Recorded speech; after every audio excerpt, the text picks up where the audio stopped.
이 시간 하나님을 가까이 하라, 하나님을 가까이 하라 이 제목을 가지고 하나님의 말씀 증거합니다. 사랑하는 성도 여러분, 신앙은 성장해야 합니다. 성장하지 않는 신앙은요 반드시 문제가 생깁니다. 그러면 어떻게 해야 신앙이 성장할 수 있습니까? 자, 오늘 본문 말씀에 보니까 하나님을 가까이 하라고 말씀하고 있습니다.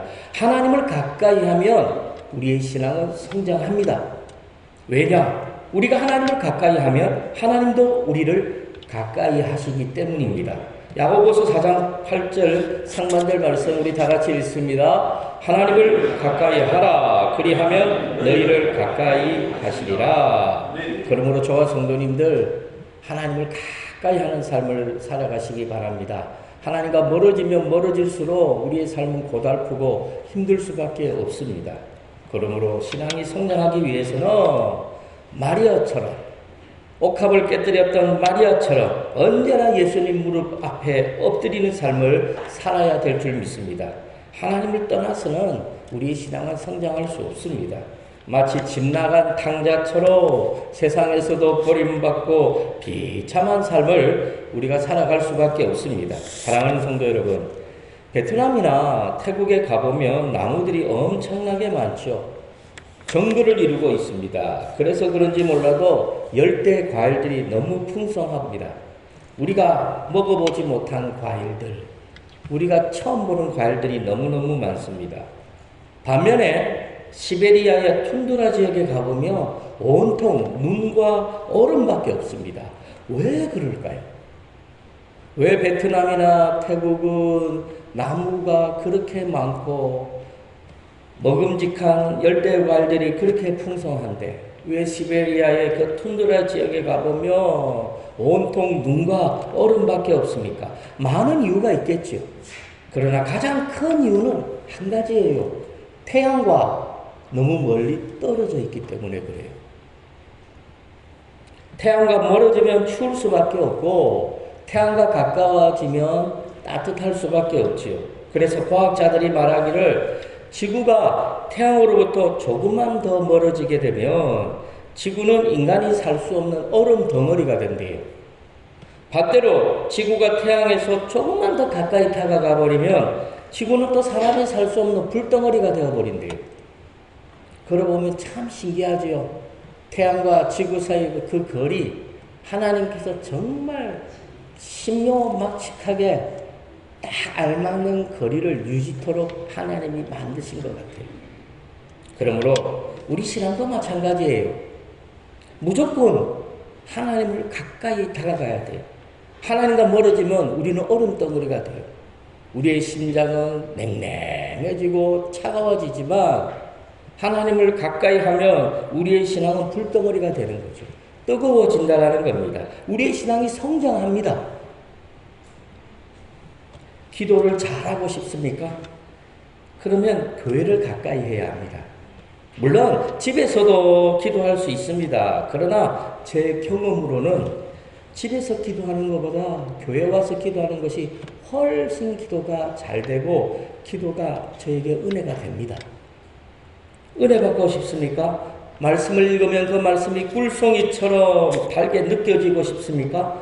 그러면 예배를 가까이 해야 돼요. 어느 정도로 가까이 해야 되느냐? 예배에 목숨 걸어야 돼요.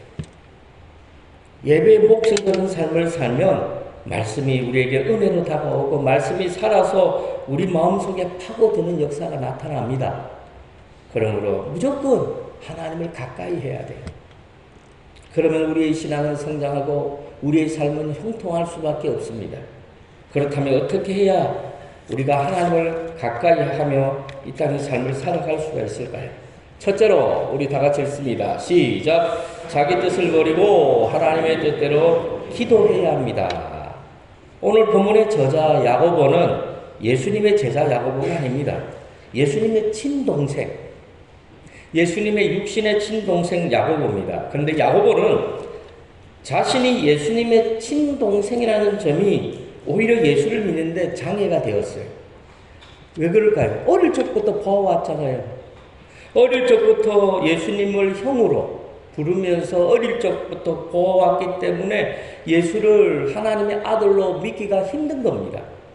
어느 날 갑자기 자기 친형을 하나님의 아들로 메시아로 믿는다는 거는 이거 여간이 힘든 일이 아니죠.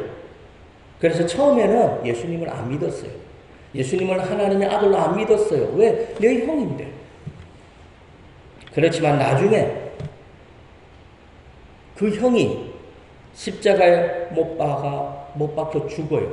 그 장면을 눈으로 보았어요. 근데 그 형이 다시 살아나네요. 그걸 또 보았어요. 그리고 그 형이 하늘로 승천하시는 모습까지 보았어요. 그러면서 그 마음에 회의가 생겼어요. 내 형이 아닌가? 회의가 생겼죠. 그러나 여전히 아직도 예수님을 하나님의 아들로 메시아로 믿지는 않았어요. 마음속에 혼동이 왔을 뿐이죠. 그러다가 예수님을 하나님의 아들로 믿게 된 결정적인 계기가 있죠. 마가다락방에서 성령으로 충만함을 받고 난 다음에 믿어지게 된 거죠. 머리로는 이해가 안 되는데 가슴으로는 믿어지는 거예요. 사랑하는 성도 여러분, 인간의 머리가 아무리 뛰어나도 결국 인간은 실수하고 넘어지고 불완전해요. 결국 인간은 그의 심장 소리, 그의 가슴, 마음의 그 소리에 따라 이 땅의 삶을 살아야 돼요. 그것이 오히려 더 그 인생 가운데 더 복되다라는 거죠. 그래서 야고보는요, 머리로는 안 믿어지는데 마음으로 믿어지는 거죠. 성령 충만 받으니까 예수님이 하나님의 아들로 믿어졌습니다. 그래서 그 후에 야고보는 예루살렘 교회의 담임 목사님이 됩니다. 그런데 문제는 야고보가 목회를 하던 당시는 예루살렘 교회가 이미 전성기를 지난 때였습니다.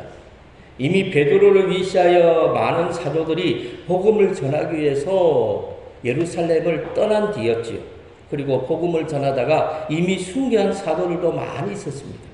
무엇보다도 시간이 지나면서 예루살렘 교회 성도들의 믿음이 식어지기 시작했죠.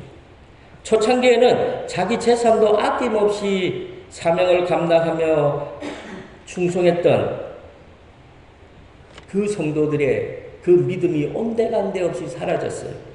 행함 있는 믿음의 성도들은 찾아보기가 힘들고 말로만 소리치는, 말로만 믿음을 외치는 성도들만 교회 안에 넘쳐났습니다. 그러므로 예루살렘 교회는 더 이상 초창기의 예루살렘 교회가 아니었죠. 그렇다면 초창기 예루살렘 교회의 모습은 어떠한 모습이었습니까? 사도행전 4장 32절에서 37절까지의 말씀을 보면 성도들이 한 마음과 한 뜻을 가지고 모든 물건을 서로 통용했대요. 내 거, 네 거 없이 욕심 부리지 않고 필요한 사람들에게 아낌없이 나누어 주었습니다. 사도들은 큰 권능을 가지고 예수 그리스도의 부활을 증거했고 많은 사람들이 예수를 믿고 은혜를 받았습니다. 무엇보다도 교회 안의 부자들이 자신의 재산을 팔아서 교회에 헌신했습니다. 교회는 가난한 성도들에게 필요한 것들을 나누어 주었죠. 심지어 바나바와 같은 거부는 자신의 전 재산을 교회에 바치기까지 했습니다. 그런데 야고보가 목회하던 당시의 예루살렘 교회는 이미 전성기를 지난 교회였습니다. 교회 안의 성도들의 모습이 아름답지가 않습니다. 믿는 사람을 찾아보기가 힘듭니다. 말로만 사랑을 외치고 말로만 믿음을 외치죠.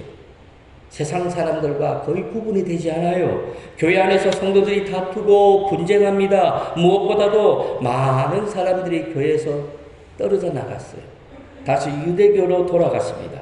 그래서 야고보는 예루살렘 교회 성도들에게 외쳤죠. 행함이 없는 믿음은 죽은 믿음이라. 말로만 믿음을 외치지 말고 행동으로 당신의 믿음을 보이라고 말합니다. 이미 예루살렘 교회 안에는 행함이 없는 믿음을 가진 성도들로 가득 차 있었다라는 겁니다.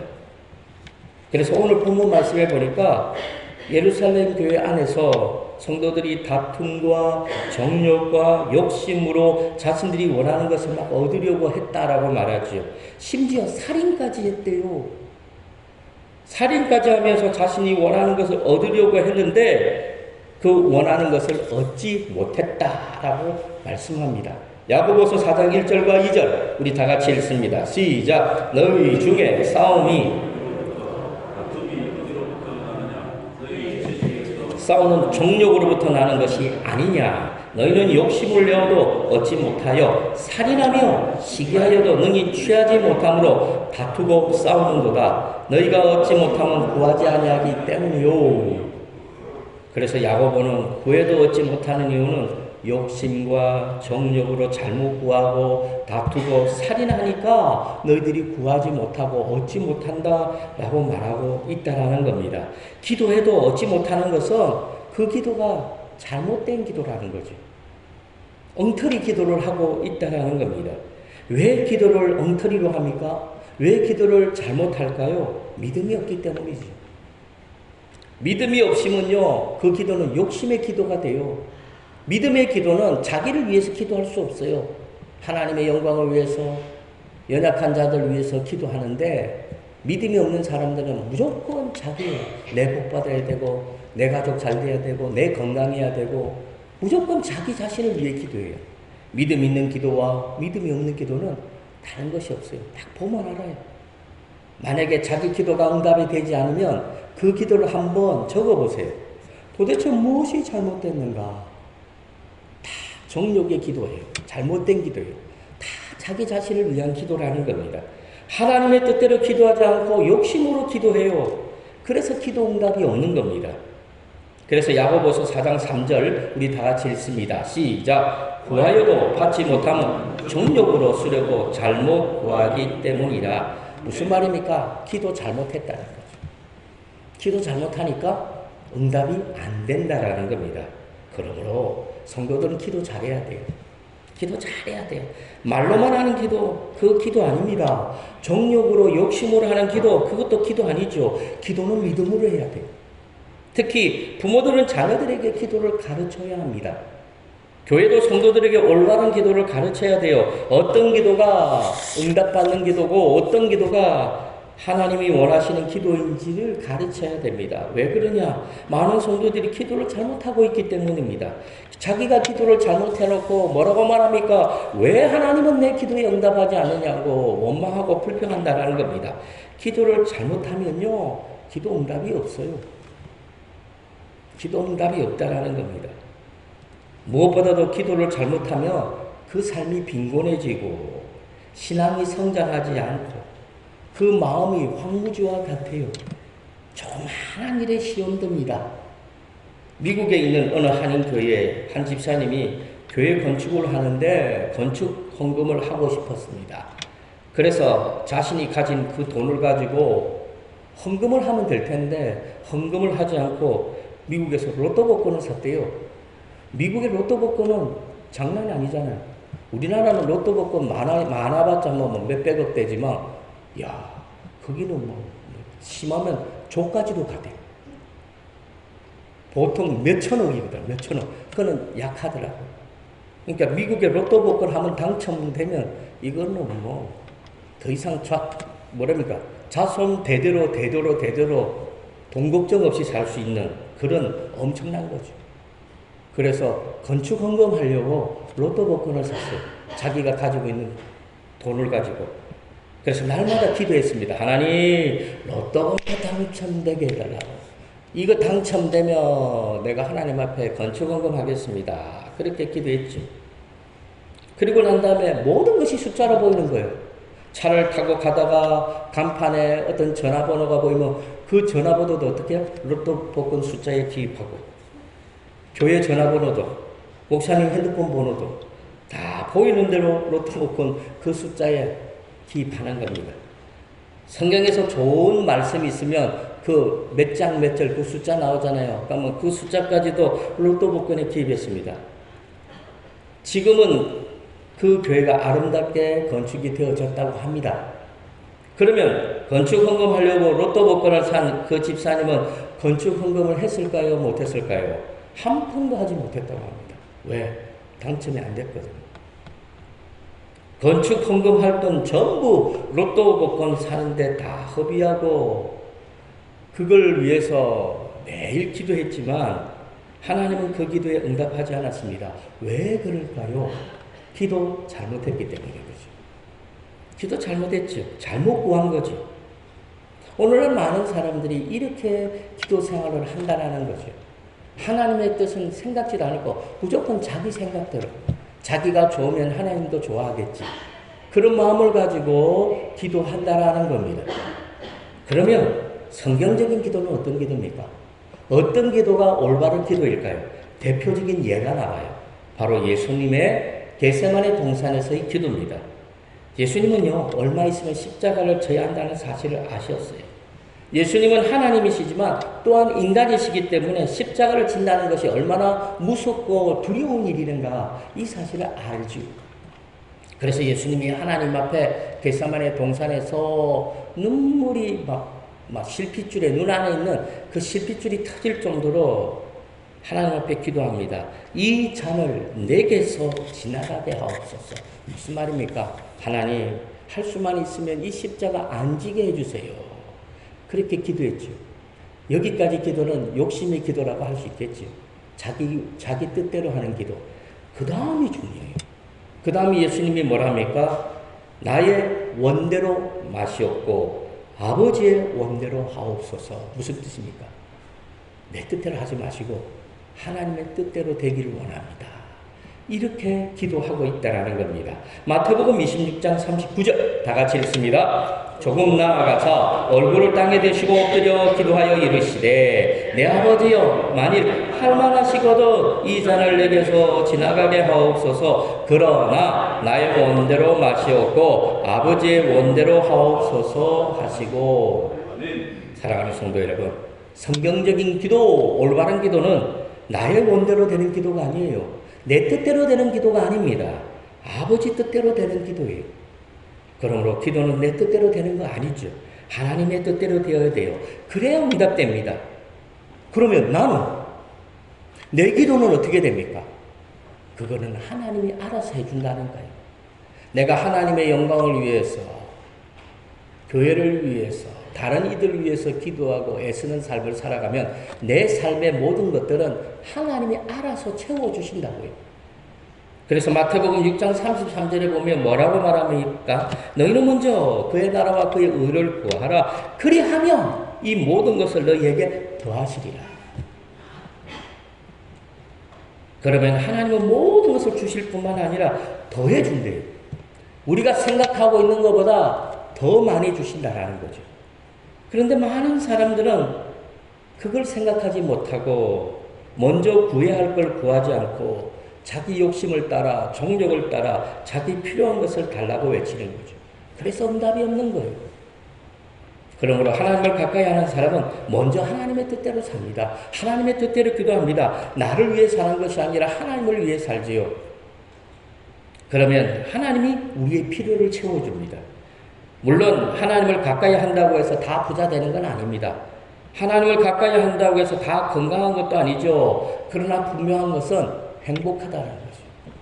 가난한데도 행복해요. 병드는데도 행복하다니까요. 힘들고 어려운 가운데인데도 행복해요. 너무너무 기쁘다니까요. 그러므로 하나님을 가까이 해야 합니다. 저와 성도님들은 하나님을 가까이 해야 돼요. 고난 속에서도 하나님을 가까이 해야 돼요. 축복 가운데서도 하나님을 가까이 해야 돼요. 축복 가운데 하나님을 가까이 하지 않으면 그 축복은 조주간입니다. 고난 가운데 하나님을 가까이 하면 그 고난이 우리에게 축복이 되는 겁니다. 그래서 하나님께 기쁨이 되는 삶을 우리가 살아야 되는 거죠. 자, 두 번째로 다 같이 읽습니다. 시작. 겸손해야 합니다. 예, 하나님을 가까이 하는 사람은 무조건 겸손해야 합니다. 왜냐? 하나님은 교만한 자를 싫어합니다. 우리 하나님은 교만한 자 굉장히 싫어하시죠. 반대로 겸손한 자를 좋아합니다. 겸손한 자에게 하나님은 언제나 은혜를 주십니다. 그래서 하나님은 교만한 사람은 멀리 하시지만 겸손한 자를 가까이 하지요. 뿐만 아니라 은혜를 주시고 복을 주십니다.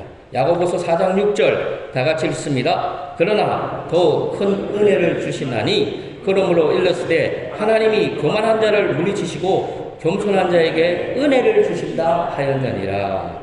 사랑하는 성도 여러분, 겸손은 우리 마음이 낮아지는 거예요. 겉으로 사람들 보기에 낮아지는 것이 아니라 우리의 속사람이, 우리의 마음이 낮아지는 걸 말해요. 그래서 내 마음에 예수님이 주인으로 모신 상태, 내가 내 인생의 주인으로 사는 것이 아니고 예수님이 하나님이 내 인생의 주인으로 살아가는 상태. 그 상태가 겸손이죠. 근데 교만한 사람은 자기가 주인이에요. 말로는 하나님을 섬긴다고 말하지만 다 엉터리죠. 결정적인 순간에 다 자기가 결정하고 자기가 선택해요. 자기가 주인이에요. 결국은 사울왕처럼 이런 사람들은 하나님 앞에 버림받습니다. 그래서 야고보는 하나님을 가까이 하지 않고 세상을 가까이 하는 사람을 가리켜 뭐라고 말했느냐? 가늠한 여인들이라고 말했어요. 가늠한 여인들. 가늠한 여인들은 누굴 말할까요? 쉽게 말해서 우상숭배자죠. 하나님을 사랑하지 않고 세상을 사랑하는 사람들, 우상숭배자들. 그래서 우상숭배자들은 하나님과 원수가 된다라고 말씀합니다. 야고보서 4장 4절 다 같이 읽습니다. 가늠한 여인들아, 세상과 헛된 것이 하나님과 원수됨을 알지 못하느냐? 그런즉 누구든지 세상과 것이 되고자 하는 자는 스스로 하나님과 원수되는 것이니라. 그러므로 두 주인을 섬기면 안 돼요. 하나님만 섬겨야 돼요. 하나님을 섬겨야 우리가 겸손한 자가 되는 거예요. 세상을 섬기거나 내가 이 땅에서 주인의 삶을 살면 교만한 자가 되고 교만한 자가 되는 순간 우리는 이 땅에서뿐만 아니라 영원한 멸망의 길로 걸어갈 수밖에 없습니다. 그래서 성경은요, 교만을 뭐라고 말하죠? 패망의 지름길이래요. 아무리 이 땅에서 눈물 흘리고 씨를 뿌려서 많은 것을 이루어 놓았다 할지라도 공든탑을 하루아침에 무너뜨리는 게 뭔지 압니까? 교만이에요. 내가 교만해버리면 우리가 한평생 애쓰고 모아놓았던 모든 것들이 한순간에 무너지는 겁니다. 잠언 16장 18절 우리 다 같이 읽습니다. 시작. 교만은 패망의 선봉이에요. 거만한 마음은 넘어짐의 앞잡이리라. 그만큼 하나님은 교만한 자를 싫어합니다. 그러므로 하나님을 가까이 하는 사람은 무슨 일이 있어도 교만하면 안 됩니다. 겸손한 삶을 살아가야 될 줄 믿습니다. 자, 세 번째, 마지막 세 번째 다 같이 읽습니다. 순종. 예, 하나님을 가까이 하는 사람은 순종하는 사람입니다. 순종하는 사람. 내 뜻이 있고 아무리 내 생각이 오라도 하나님 말씀 앞에는 내 생각과 내 뜻을 내려놓을 줄 알아야 돼요. 자녀들도 마찬가지죠. 부모들 앞에서 부모들이 어떤 말을 할 때 부모가 틀린 말을 할 수 있겠죠. 자기가 옳아요. 내가 맞아요. 그런데도 불구하고 자기 것을 내려놓을 수 있어야 돼요. 부모의 틀린 말에 순종할 수 있어야 된다는 거죠. 이런 사람들이 복을 누리는 거예요. 이런 사람들이 하나님을 가까이 하는 겁니다. 야고보는 하나님께 복종하고 마귀를 대적하라고 말하고 있죠. 다시 말해서 하나님 앞에 순종하는 사람들은요, 하나님 말씀에 복종하고 마귀를 대적한대요. 자, 야고보서 4장 7절 다 같이 읽습니다. 그런즉 너희는 하나님께 복종할지어다. 마귀를 대적하라. 그리하면 너희를 피하리라. 그런데 하나님의 존재를 믿으면서도 마귀의 존재를 믿지 않는 사람들이 간혹 있더라고요. 하나님을 믿어요. 하나님은 살아계신 하나님을 믿지만 마귀는 안 믿는 사람. 목사님, 마귀가 어디 있습니까? 이렇게 말하는 분들이 있더라고요. 왜 마귀의 존재를 안 믿는 줄 압니까? 마귀가 눈에 안 보이니까. 마귀가 안 느껴지니까. 왜 마귀가 안 보이고 왜 마귀가 안 느껴질까요? 그만큼 마귀가 교묘하고 변장을 잘하기 때문에 그래요. 마귀는 우리가 발견할 수 없어요. 마귀를 구분할 수 있을 것 같아요? 못해요. 옛날에 만화영화에 나오는 것처럼 뿔 달리고 입에 피 흘리고 붉은 옷 입고 그게 마귀인 것 같아요? 그러지 않아요. 인간은요, 마귀를 구분할 수 없어요. 마치 양의 가죽을 뒤집어서 늑대와 같다니까요. 늑대가 양의 가죽을 뒤집어 쓰고 있으면 양이지 어떻게 늑대로 보이겠습니까? 그러나 우리가 마귀를 대적하는 순간 우리는 마귀가 보이기 시작합니다. 우리가 마귀를 대적하면요, 마귀가 우리가 느껴져요. 마귀를 한번 대적해 보세요. 마귀의 존재로 말미암아 우리 온몸에 소름이 끼치는 일들이 생긴다니까요. 기도할 때도 보세요. 하다 보면 기도 안 하는 사람들이 갑자기 기도하면요, 으시시한 기분 느껴지는 분들이 있죠. 기도하지 않으면 그런 기분이 안 들었는데 기도하니까 으시시한 그런 이상한 느낌을 받아요. 왜 그럴까요? 마귀가 우리를 대적하니까 그래요. 우리가 마귀를 대적하는 것처럼 마귀도 우리를 대적한다니까요. 전도하러 한 밖에 한번 나가보세요. 전도하는 순간, 아니, 전도하려고 마음만 먹어도 우리 마음에 어떤 변화가 생기던가요? 전도하는 게 죄인가요? 아니죠. 근데 전도하려고 하면 이상하게 내 마음에 주눅 드는 것 같은 그런 느낌이 들지 않던가요? 아니, 복음을 전하는 것이 무슨 죄인가요? 천국 복음을 전하는 것인데, 기쁜 소식을 전하는 것인데, 왜 주눅 들고, 왜 마음이 꿀리는 이상한 그런 느낌을 가질까요? 마귀가 우리를 대적하니까 그래요. 우리가 전도한다는 말은 마귀를 대적한다는 거거든요. 마귀를 건든다는 거예요. 마귀를 건드니까 마귀가 우리에게 간섭하고 우리를 대적하는 거죠. 그러므로 우리는 마귀를 대적해야 돼요. 마귀를 대적해야 됩니다. 그것이 하나님의 말씀에 순종하는 거죠. 그러면 마귀를 어떻게 대적합니까? 먼저 입으로 시인해야 돼요. 입으로. 나사렛 예수 이름으로 명령해야 돼요. 나사렛 예수의 이름으로 명하노니 악하고 더러운 이 귀신아 마귀야 물러나라. 이렇게 외칠 수 있어야 돼요. 한번 외쳐보세요. 효과 만점이에요. 진짜 해보세요. 야, 내가 이렇게 외친다고 설마 마귀가 물러날까? 이런 사람들이 누군지 압니까? 한 번도 안 해봤기 때문에 그래요. 한 번 해봐요. 가위 눌릴 때 있죠. 가위 눌릴 때. 시커먼 것이 눈에 보일 때 있죠. 그럴 때 예수의 이름으로 마귀를 대적해보세요. 나사렛 예수의 이름으로 명하노니 나를 가위 눌리게 하는 입마귀야 어둠의 권세야 물러나라. 이렇게 외쳐보라니까요. 그러면요 효과 만점입니다. 전차적으로 마음의 평강이 찾아옵니다. 기도 안 할 때는 아무렇지도 않아요. 기도하면 그런 일이 꼭 생겨요. 우리가 나사렛 예수의 이름으로 마귀를 대적하면 마귀는 물러납니다. 그러므로 하나님을 가까이 하려면 마귀를 대적해야 되는데 마귀를 대적하는 방법은 예수 그리스도의 이름에 힘을 입고 대적하는 겁니다. 사랑하는 성도 여러분, 우리 북한교회 모든 성도님들은 하나님을 가까이 해야 될 줄 믿습니다. 하나님을 가까이 해야 됩니다. 마리아처럼 예수님 무릎 밑이 언제나 내 자리가 되어야 돼요. 고난이 오면 더 하나님 앞에 가까이 가는 삶을 살아야 될 줄 믿습니다. 그래야 우리가 이 땅에서 승리하는 삶을 살고, 그래야 우리가 이 땅에서 만족하는 삶, 행복된 삶을 살아갈 수 있습니다. 그러므로 이와 같은 삶을 저와 성도님들이 살아갈 수 있기를 주님의 이름으로 간절히 축원합니다. 하나님 감사합니다. 우리 북왕의 모든 성도들 아무리 힘들고 어려워도 하나님을 떠난 삶을 살지 않고 하나님을 가까이 하는 삶을 살게 하옵소서. 내 고집과 내 욕심으로 사는 것이 아니라 오로지 하나님의 뜻에 순종하는 삶을 살게 하시고 하나님의 뜻에 합당한 기도하게 하시고 언제나 겸손한 삶을 살게 하옵소서. 그래서 하나님이 언제나 내 편 되는 삶을 살게 하여 주옵소서. 이 시간에 예물 드립니다.